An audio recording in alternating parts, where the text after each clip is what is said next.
اسرائیلی فوج نے الاقصی اسپتال پر پھر حملہ کر دیا. اسپتال کے احاطے میں قائم خیموں پر بمباری کی جس سے خیموں میں خوفناک آگ لگ گئی.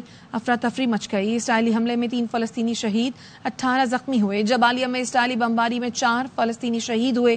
دیر البلح میں حملوں میں 3 فلسطینیوں نے جام شہادت نوش کیا. شیخ رودان میں اسکول پر بمباری میں شہید ہونے والوں کی تعداد 17 ہو گئی ہے. مغربی کنارے پر اسرائیلی فوج کی پرتشدد کارروائیاں جاری ہیں.